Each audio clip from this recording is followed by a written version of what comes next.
جو بھی کام کرتا ہے وہ با مقصد کرتا ہے۔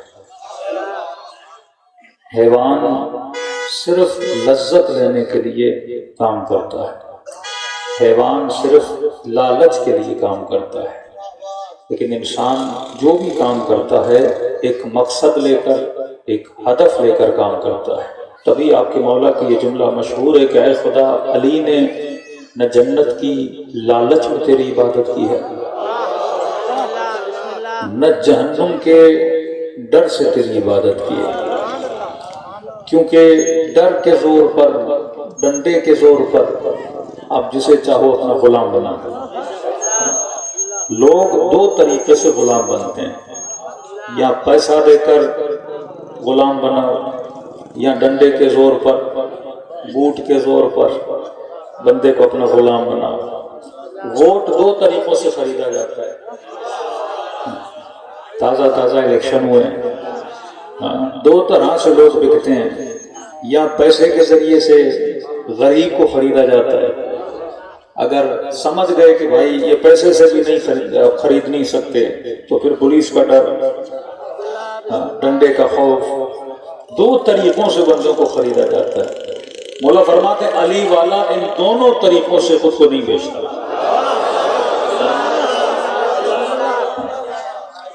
یہی تو فرق ہے لشکر علی میں اور لشکر امیر شام میں۔ مولا حسن کی جنگ میں جو مولا حسن کے ساتھ تھے اور جنگ جیتی ہوئی ہاتھوں سے نکل گئی، کیونکہ کچھ لوگوں نے حسن کے ساتھ غداری کی۔ غداری کس وجہ سے کی؟ مال کے ذریعے سے خریدا گیا، درہموں کے ذریعے سے، سونے کے ذریعے سے خریدا گیا۔ تبھی مولا علی فرماتے تھے کہ جو بک جائے وہ علی والا نہیں ہوتا۔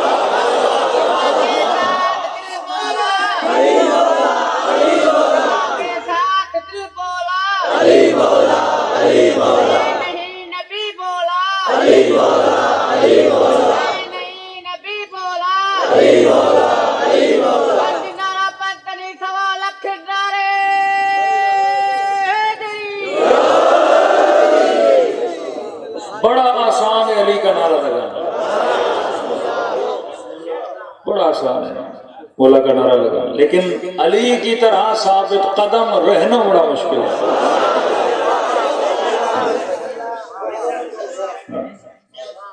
کوئی بھی مجمع سے اٹھے اور نعرہ حیدری لگائے، پورا مجمع بولے گا یار، لیکن ثبات قدم بڑا مشکل ہے۔ میں کسی جگہ پہ پنجاب میں مجلس پڑھ رہا تھا، میں نے کہا ماشاءاللہ سارے لوگ مجلس میں آئے، بڑے شوق سے آئے، سردی بھی ہے، کبھی گرمی بھی ہوتی ہے تو مجمع بیٹھا ہوتا ہے۔ میں نے کہا مولا کا ذکر سننے ہیں ماشاءاللہ، لیکن اگر اس پورے مجمع میں اعلان کیا جائے رات تک بیٹھنا، مولوی صاحب تمہارے خونس کا حساب و کتاب لے گا، تو کتنے لوگ بیٹھیں گے؟ مولانا صاحب ایک بھی نہیں بیٹھے گا، یہ نیاز کھا کے سارے نکل جائیں گے۔ مولا علی بستر پر ہیں، سر پہ ضربت لگی ہے، سارے اصحاب علی جمع ہو گئے کمروں میں، کوئی رو رہا ہے، کوئی قصیدے پڑھ رہا ہے۔ ان سب میں ایک تھا جو بلند بلند آواز سے علی کی شان میں علی کے قصیدے پڑھ رہا تھا۔ آواز اتنی بلند تھی کہ مولا کی آنکھ کھل گئی۔ حسن کو بلایا، حسن میرے لال یہ کون ہے جو میری شان میں میرے قصیدے پڑھ رہا ہے؟ کہ بابا یہ حجر ہے، حجر ابن عدی، ذرا سے بلا۔ حجر آیا، مولا کے سرانے پر بیٹھا، امام نے کہا حجر کس کے قصیدے پڑھ رہا ہے؟ کہ مولا آپ کی شان میں، پتہ نہیں کتنی دیر کے مہمان ہیں، پتہ نہیں پھر علی کا چہرہ دیکھنے کو ملے گا بھی کہ نہیں۔ امام نے کہا حجر بچے کہاں ہیں؟ کہ مولا گھر پر۔ کا صحیح سالم ہے؟ کہ جی مولا۔ حجر کھانا کھایا؟ ہاں مولا۔ حجر بدن صحیح ہے؟ ہاں مولا۔ کوئی بیماری تو نہیں؟ نہیں مولا۔ کہ حجر آج علی کے سامنے بیٹھ کر، علی کے بچوں کے سامنے، علی والوں میں بیٹھ کر علی کے قصیدے پڑھ رہا ہے، گھر میں بچے بھی صحیح سالم ہیں، بدن بھی صحیح سالم ہے، تو نے کھانا بھی کھایا ہوا ہے۔ حجر بڑا آسان ہے اس حالت میں علی کا قصیدہ پڑھنا۔ کہ مولا آپ کہنا کیا چاہتے ہیں؟ امام نے فرمایا حجر اگر کبھی کوئی ایسا دن آئے بچوں کی جان کو خطرہ ہو، تیرے ہاتھوں میں رسیاں، موت سامنے ہو، حجر کیا اس وقت بھی اسی طرح علی کی شان میں قصیدہ پڑھو گے؟ تاریخ لکھتی ہے حجر کی آنکھوں میں آنسو آ گئے، سمجھ گیا کہ علی مولا امتحان لے رہے ہیں۔ جملہ کا مولا قسم ہے واللہ لو قطعت عربا عربا، خدا کی قسم ہے اگر تلوار سے حجر کے بدن کے ٹکڑے ٹکڑے کر دیے جائیں مولا پھر بھی ایسے ہی پڑھوں گا جیسے ابھی پڑھ رہا ہوں۔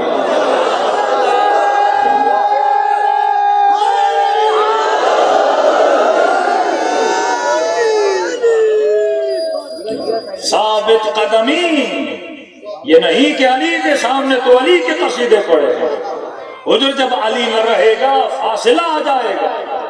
کئی لوگ فاصلے کی وجہ سے علی سے جدا ہو گئے، جب تک نبی تھے سب ساتھ، نبی کے جانے کا فاصلہ ہوا، بڑے بڑے ایک دوسرے کے سامنے کھڑے ہو گئے، بڑے بڑوں نے بڑے بڑوں کو قتل کیا۔ بڑی بڑی شخصیات، جنگ جمل میں کون ہے؟ ایک طرف علی، ایک طرف نبی کی زوجہ۔ جنگ صفین میں کون ہے؟ ایک طرف علی، دوسری طرف امیر شام معاویہ ابن ابی سفیان۔ جنگ جمل میں کون ہے؟ ایک طرف علی، دوسری طرف زبیر۔ زبیر کون ہے؟ پٹھی کا بیٹا۔ بڑی شخصیات ہیں، نبی کے فاصلے نے ان کے دلوں میں فاصلے پیدا کر دیے۔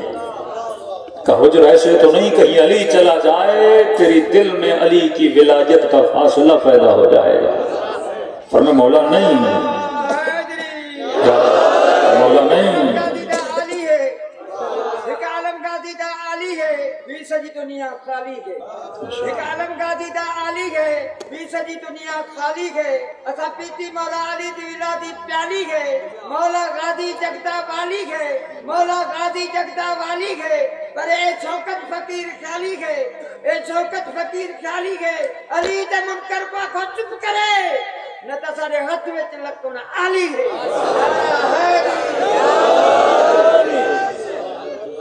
اب لکڑ کے زور پہ بندوں کو شیعہ تو نہیں بنا سکتے۔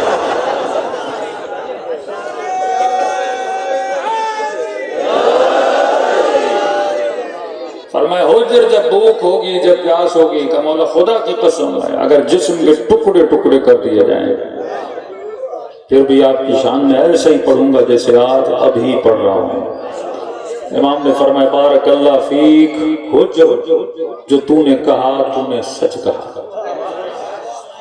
مولا گزر گئے، وقت بدل گیا، حجر کو امیر شام کے سپاہیوں نے پکڑ لیا، ہاتھوں میں رسیاں، سامنے جمع بیٹے۔ کہ حجر اگر علی کو برا بھلا نہیں کہو گے تو سر قلم کر دیا جائے گا۔ حجر نے کہا قلم کر دو۔ کہ حجر علی کو برا بھلا نہیں کہو گے، یہ کھڈا ہے اس میں آگ ہے، تجھے زندہ جلا دیا جائے گا۔ کہ جلا دو۔ کہ حجر یہ تیرے دو جوان بیٹے ہیں، ان کو قتل کر دیا جائے گا۔ کہ کر دو۔ کہ حجر اتنی آسانی سے ہاں بولتے جا رہے ہو؟ کہ ہاں آسانی سے نہیں بول رہا، علی نے پہلے ہی بتا دیا تھا کہ حجر بچوں کی جان خطرے میں ہوگی، حجر بھوک ہوگی، پیاس ہوگی، اسیری ہوگی، سامنے آگ ہوگی۔ علی نے تو پہلے بشارت دے دی تھی کہ حجر مار دے، کا قتل کر دو۔ حجر نے علی کی شان میں قصیدے پڑھنا شروع کر دیے۔ انہوں نے کہا کہ حجر کے سر کو قلم کر دیا جائے۔ حجر نے کہا تھوڑی دیر کے لیے ٹھہر جا۔ کہ ڈر گئے؟ کہ ڈرا نہیں، ایک درخواست ہے۔ کہ کیسی درخواست؟ کہ میرا سر قلم کرنے سے پہلے میرے دو جوان بیٹوں کا سر قلم کرو۔ لشکر کے سپاہی پریشان ہو گئے۔ حجر اگر کوئی اور باپ ہوتا کہتا پہلے میں مروں پھر میرے بیٹوں کو مارو، کیونکہ باپ کے لیے بڑا مشکل ہوتا ہے جوان بیٹے کو مرتا ہوا دیکھے۔ ارے تو کیسا سنگ دل باپ ہے کہ کہتا ہے پہلے بچوں کو میرے سامنے مارو پھر مجھے قتل کرو۔ کہ بات سنگ دلی کی نہیں ہے، کیونکہ بیٹوں سے محبت ہے تبھی بول رہا ہوں۔ کہ یہ کیسی محبت ہے کہ مجھے خوف ہے کہیں مجھے مرتا ہوا دیکھیں اور علی کے دامن کو چھوڑ دیں۔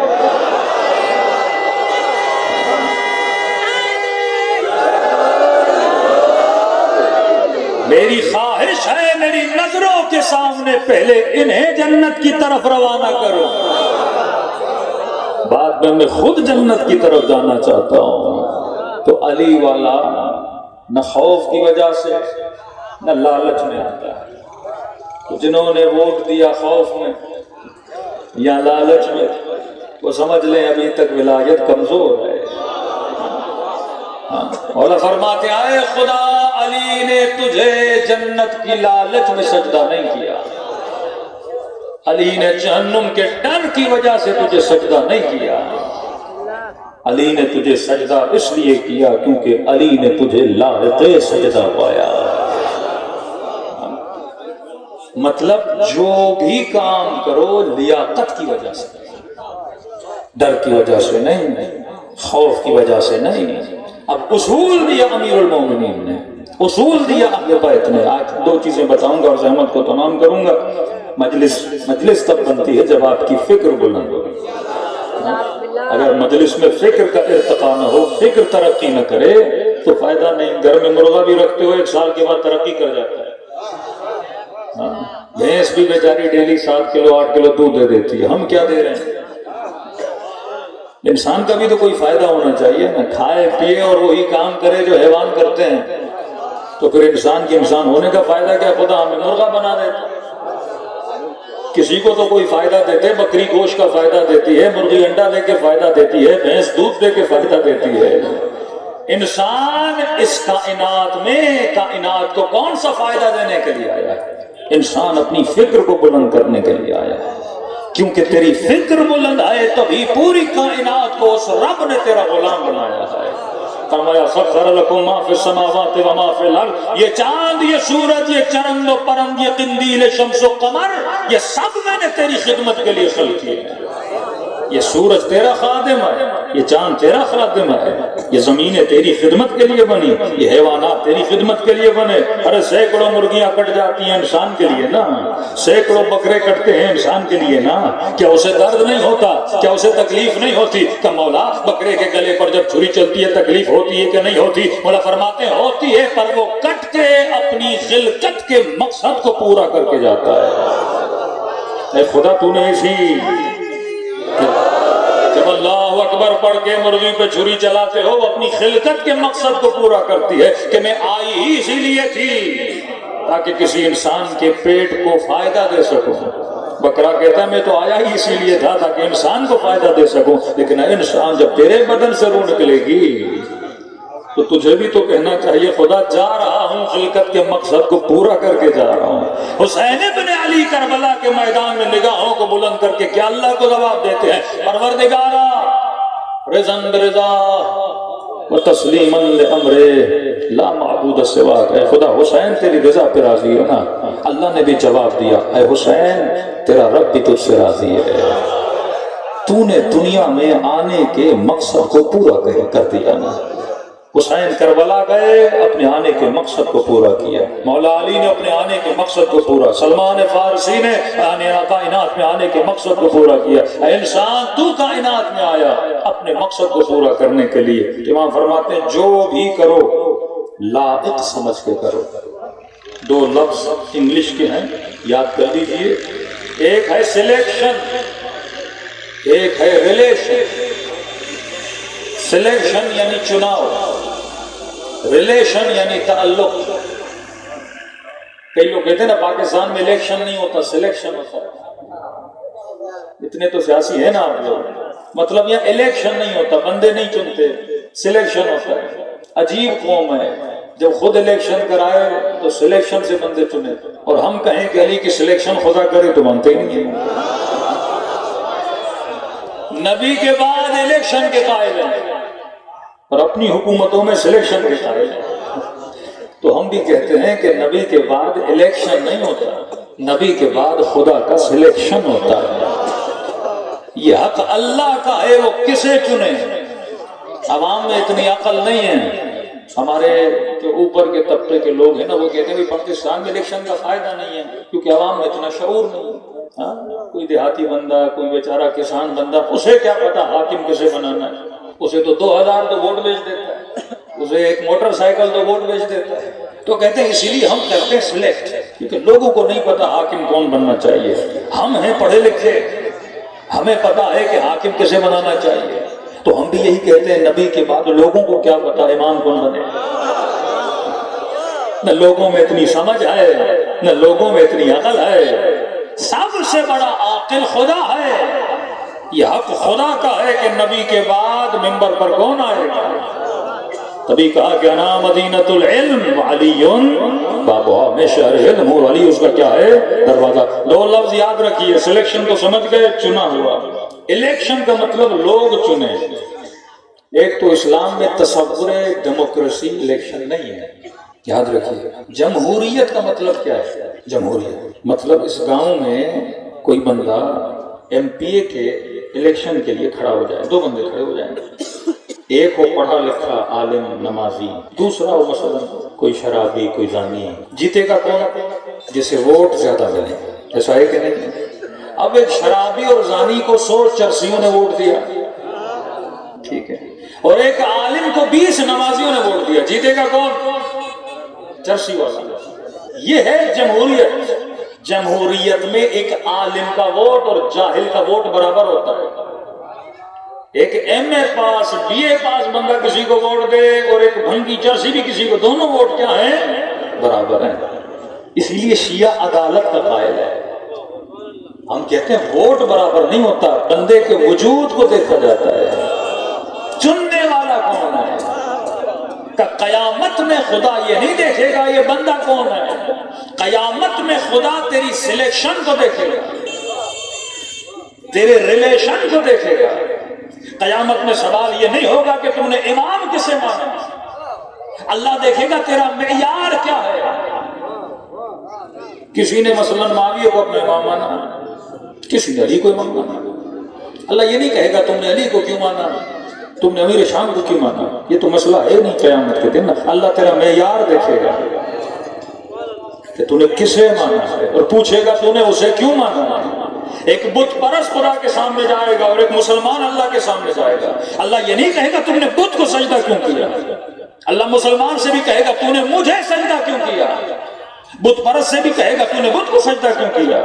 وہاں جزا اس بنیاد پہ نہیں ملے گی کہ پروردگارہ میں پورا سال نمازیں پڑھ کے تیری دربار میں آیا ہوں مجھے جزا دے. کہے گا نہیں، پہلے یہ بتا تو نے نماز پڑھی کیوں تھی، تو نے میرا کلمہ کیوں پڑھا تھا. بت پرست سے پوچھے گا بتا تم نے بت کو سجدہ کیوں کیا تھا. اب دیکھیے بت پرست جواب کیا دے گا. پروردگارہ میں نے بت کو سجدہ اس لیے کیا کیونکہ ماں باپ ہندو تھے، ہندو محلے میں پیدا ہوا، سارے لوگ بتوں کو سجدہ کر رہے تھے، لہٰذا میں نے بھی کیا کیا، بت کو سجدہ کر دیا. یہاں مسلمان کو بلائے گا بتا تو نے مجھے سجدہ کیوں کیا. کہ خدا ہے. گاؤں کا نام کیا ہے آپ کے؟ شیر علی. شیر علی شاہ. پروردگارہ شیر علی شاہ گاؤں میں پیدا ہوا تھا، نام ہی شیر علی ہے. گاؤں مسلمانوں کا. سارے تجھے مانتے تھے میں نے بھی تجھے مان لیا، سارے تجھے سجدہ کرتے تھے میں نے بھی تجھے سجدہ کر دیا. تو خدا کہے گا تو نے بھی دیکھ دیکھ کے مجھے سجدہ کیا، اس نے بھی دیکھ دیکھ کے بت پرستی کی. تو اگر اسے سزا دوں تو تجھے بھی سزا دوں، اگر اسے جزا دوں تو تجھے بھی جزا دوں، کیونکہ تم دونوں کا معیار کیا ہے، ایک ہے. وہاں اس بنیاد پہ جنت میں نہیں بھیجے گا کیونکہ تو نے مجھے سجدہ کیا. کہے گا بتا مجھے سجدہ کیوں کیا. جواب عقل والا ہونا چاہیے. کوئی سورج کو سجدہ کرے، کوئی بھینس کو سجدہ کرے، کوئی بت کو سجدہ کرے، کوئی آگ کو سجدہ کرے، تو نے مجھے سجدہ کیا. اس نے بھی اپنے ماں باپ کو دیکھ کر کیا، تو نے بھی اپنے ماں باپ کو دیکھ کر کیا. کہا میں ماں باپ کے سکھائے ہوئے دین پہ جزا نہیں دیتا، مجھے سجدہ اس لیے کرو کیونکہ میں لائق سجدہ ہوں.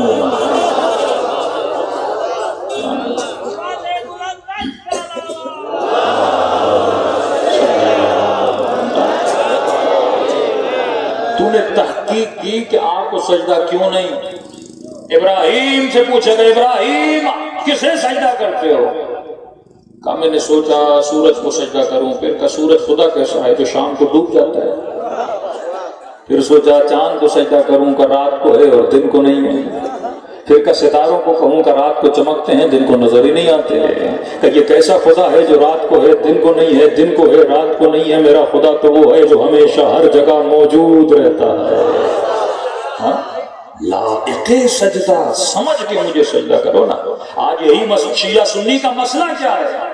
یہ بندہ کہے میں سنی، یہ کہے میں شیعہ، یہ کہے میں یا علی مدد کہنے والا، وہ کہنے یا علی مدد کہو تو شرک ہے.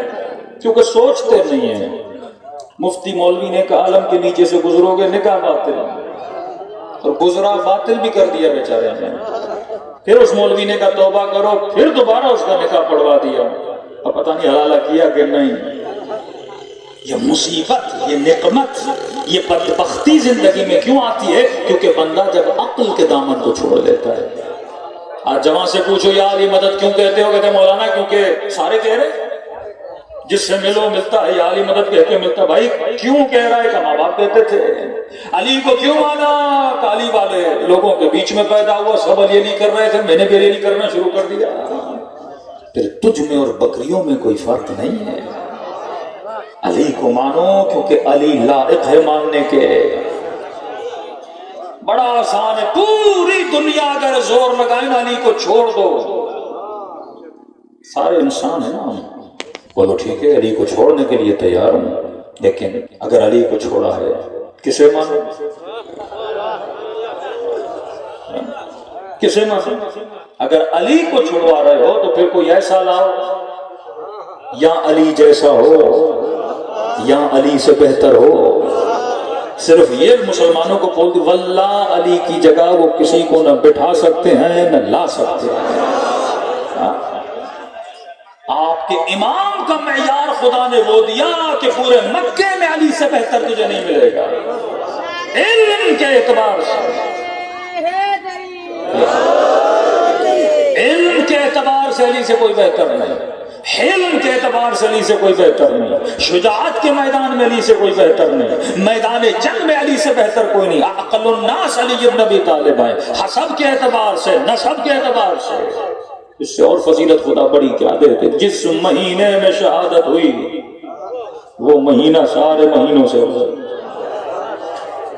جس مہینے کی جس رات میں شہادت ہوئی وہ رات ہر رات سے افضل، اس رات میں جس نماز میں شہادت ہوئی وہ نماز پانچوں نمازوں میں سب سے افضل، اس نماز کے جس رکن میں شہادت ہوئی، نماز میں رکوع بھی ہے، قیام بھی ہے، سجدہ بھی ہے نا، شہادت نہ قیام میں ہوئی نہ رکوع میں ہوئی، شہادت ہوئی سجدے میں، یعنی افضل ترین نماز صبح کی نماز، افضل ترین مہینہ رمضان کا مہینہ، افضل ترین رات لیلۃ القدر کی رات ہے، اور اس نماز میں افضل ترین رکن سجدے کا رکن ہے،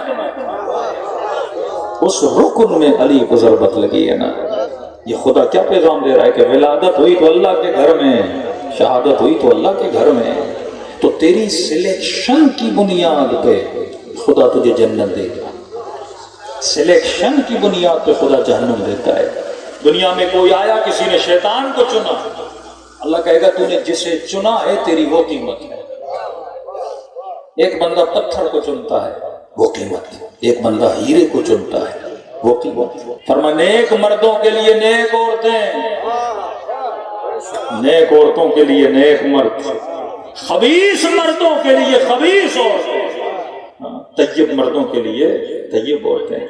اچھا چنو گے سکون میں رہو گے، برا چنو گے بدبختی میں چلے جاؤ گے۔ کئی ایسے لوگوں کو جانتا ہوں شادی کرنے میں غلطی کی، پوری زندگی تباہ ہو گئی۔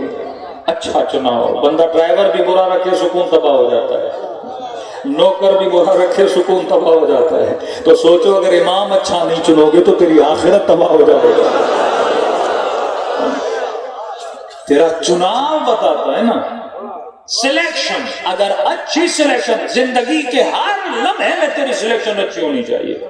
مومن مثلا نواب شاہ سے کہتا ہے مولانا مجھے حیدرآباد آنا ہے، اب حیدرآباد میں گھر لینا ہے، سلیکشن کس محلے میں لوں، کس گلی میں لوں، غلط محلے میں لیا بندہ پریشان، پانی کا مسئلہ، نکال کا مسئلہ، اچھے محلے میں لیا لیکن ہمسائے سارے غلط لوگ ہوں، بچوں پہ اثر، اسکول بھیجنا ہے اپنی اولاد کو، غلط اسکول چنا، بندہ پریشان، بیٹے کی شادی کرانی ہے غلط بیوی چنی، بندہ پریشان، بیٹی کی شادی کرانی ہے غلط داماد چنا، بندہ پریشان۔ تو پوری زندگی میں تیرا چناؤ بتاتا ہے کہ تو زندگی سکون سے گزارے گا یا غلط گزارے گا۔ اب چناؤ کرنے کے لیے ہمیں علم کی ضرورت ہے، جب تک علم نہیں بندے کا چناؤ نہیں ہے۔ اب آپ کو نہیں پتا چار پتھر رکھے مولانا عقیق کون سا ہے، اصل کون سا ہے، نقل کون سا ہے؟ یا بندہ آئے گا فیروزے کا رنگ پتھر کو لگا کے بولے گا اصل فیروزہ ہے نشا پور کا، اور آپ سے 50,000 لے کے چلا جائے گا، اور کل کسی عالم کے پاس گئے جس کو پتھر کی پہچان ہے، کہیں تو چونا لگا کے چلا گیا، بھائی یہ تو چائنا کا پلاسٹک ہے۔ پوری امت مسلمان کو مولویوں نے چونا لگا دیا۔ قیامت میں پتا چلے گا جن کو چنا تھا وہ پلاسٹک والے تھے۔ علم ہو تو بندے کا چناؤ کیا ہوتا ہے؟ اچھا ہوتا ہے۔ علم نہ ہو تو بندے کا چناؤ غلط ہے۔ معرفت کا مطلب یہی ہے کہ پہچان رکھ، پہچان نہیں تو چناؤ غلط ہے۔ ایک بندہ زمینداری بھی کرے، بیج کی پہچان نہ ہو، زمین سیک والی زمین ہے، اس میں مہنگا ترین بیج لگا، ہل لگا، سارا فصل ہی جل گیا بندے کا۔ پانی کی پہچان نہ ہو کہ میٹھا دینا ہے یا کھارا دینا ہے، ہاں بہترین زمین کو کھارا پانی دے گا، پوری فصل کیا ہو جائے گی؟ تباہ ہو جائے گی۔ مسلمان اتنی نمازیں پڑھتے ہیں پر کھارا پانی دے کے نمازوں کو تباہ و برباد کر دیتے ہیں۔ تبھی فرمایا ہر عبادت کرنے کے بعد صلوات پڑھا کرو تاکہ عبادت کے مزے میں مٹھاس پیدا ہو جائے۔ صلوات پڑھے محمد والا۔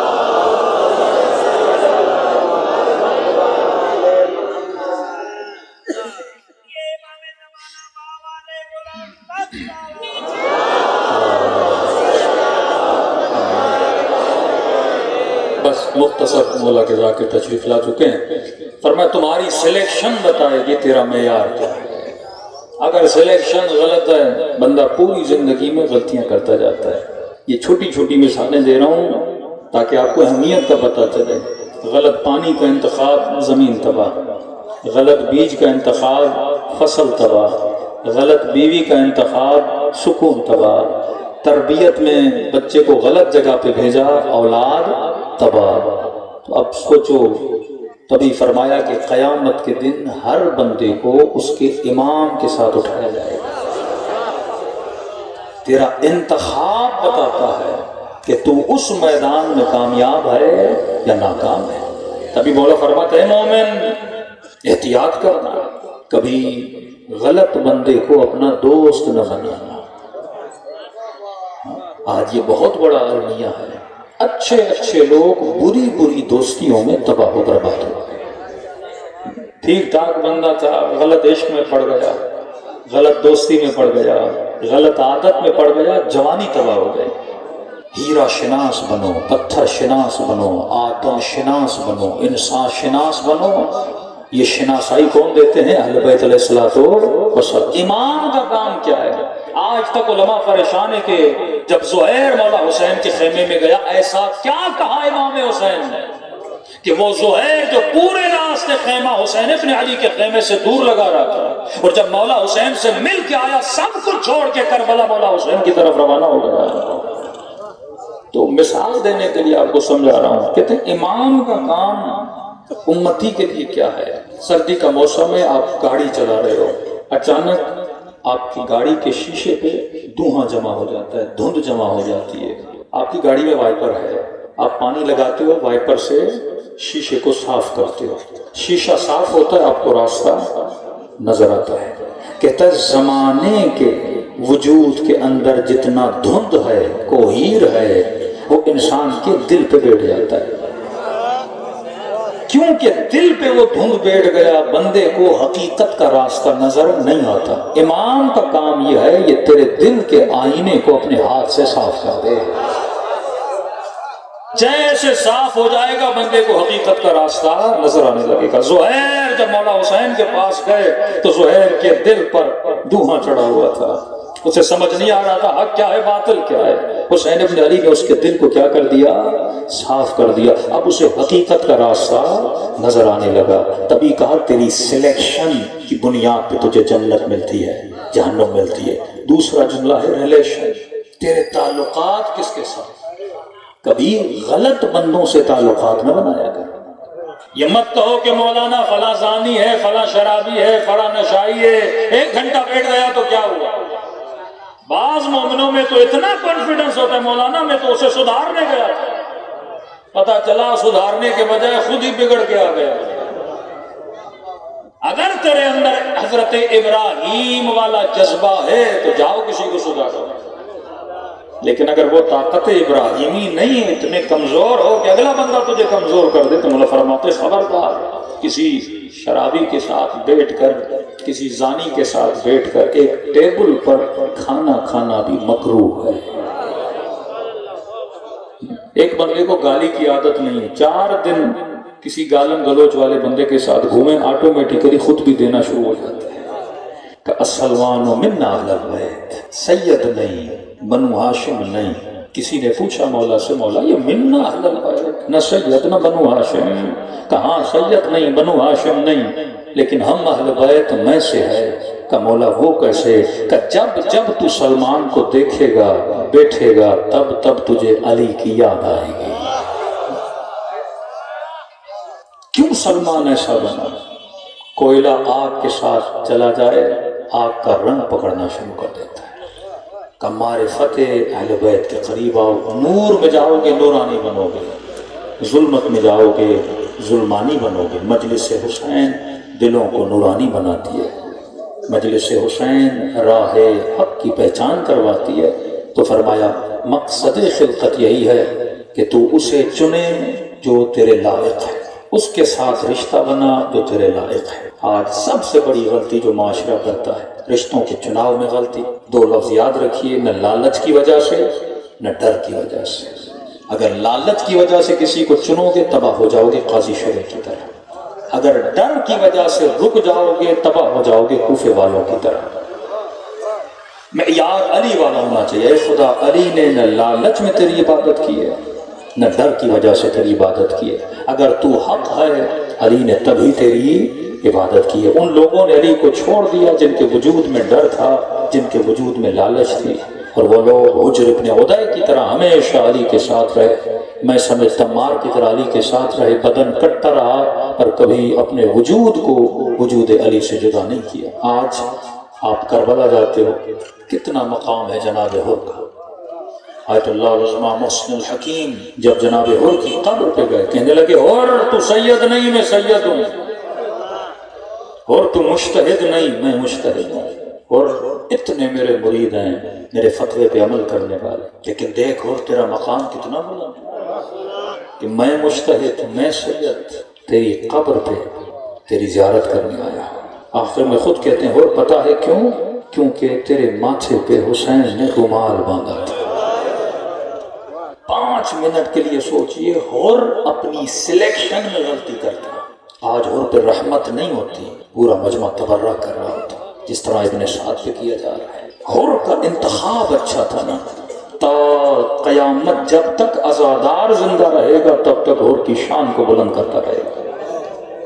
60 سال کی زندگی ہے، 70 سال کی 50 سال کی زندگی، تیری سلیکشن کی بنیاد پہ علی تجھے جزا دیتے ہیں۔ تیری سلیکشن، حر نے پوری رات سوچا کہ حر کیسے چنو گے؟ یزید کو چنو گے، مال ملے گا، دولت ملے گی، بچے بچیں گے، جان بچے گی، لیکن 5 منٹ کے لیے سوچا اور قیامت کے دن جب اسی حسین کی ماں میدان قیامت میں کھڑی ہوگی اور تجھ سے سوال کرے گی اور زہرا نے تیرا کیا بگاڑا تھا، اور کیا جواب دے گا؟ آج ہر مؤمن یہ سوچے کہ قیامت کے دن میں نے سیدہ کو جواب دینا ہے۔ من یمت یرنی، جو بھی مرے گا علی کو دیکھے گا۔ یہ نہیں کہا کہ شیعہ، جو بھی شیعہ، سنی، مسیحی، ہندو، لا دین لا مذہب، جو بھی مرے گا علی کو دیکھے گا۔ تو سوال تو ذہن میں پیدا ہونا چاہیے نا، ہندو بھی دیکھے، مسیحی بھی دیکھے، میں بھی دیکھوں، پھر کمال کیسا ہے؟ علی کو مسیحی بھی دیکھ رہا ہے، ہندو بھی دیکھ رہا ہے، نہ ماننے والا بھی دیکھ رہا ہے۔ کہ کمال علی کو دیکھنا نہیں ہے، کمال یہ ہے کہ جب تو علی کو دیکھے، علی تجھے دیکھیں اور علی کے چہرے پہ مسکراہٹ ہو، غضب الہی کی نگاہ نہ ہو۔ علی ایسا استقبال کریں جیسا مدائن میں سلمان فارسی کا استقبال کیا، پھر ایسا استقبال کریں جیسا تہران کے رسول ترک کا استقبال کیا، پھر ایسا استقبال کریں جیسا آیت اللہ العظمہ بہجت کا استقبال کیا۔ تو فرمایا خود کو استقبال امیر المومنین کے لیے تیار کیا کرو۔ فرمایا قیامت میں ہر آنکھ روتی ہے، 2 آنکھیں کبھی نہیں روتی ہیں، ایک وہ آنکھ جو زہرا کے لال پہ گریا کرے، دوسری وہ آنکھ جو اپنے گناہوں پہ گریہ کریں، شکر خدا کریں اللہ نے دونوں آنسو علی کے چاہنے والوں کو عطا کیے۔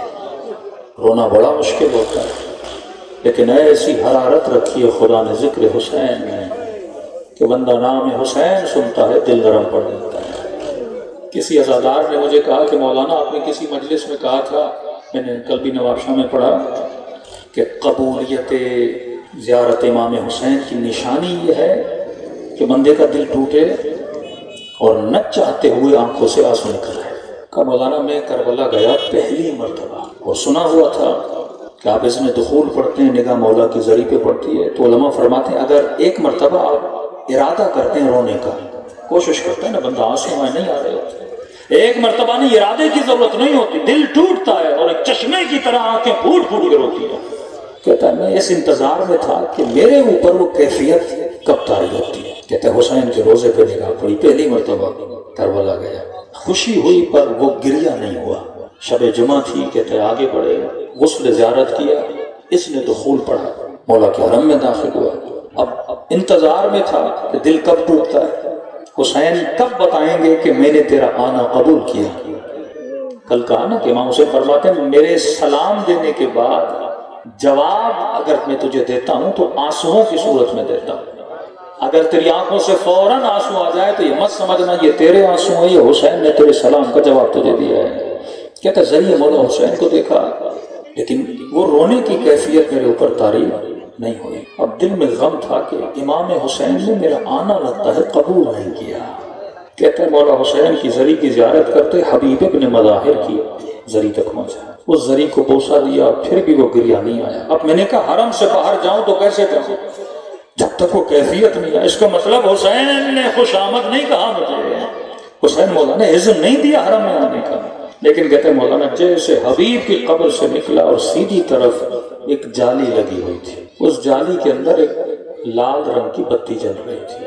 کہتے سارے لوگ اس جالی کو چوم رہے تھے، میں بھی آگے بڑھا، میں نے کہا یہاں بھی بوسہ دوں، پتہ نہیں تھا یہ جالی کس چیز کی جالی ہے۔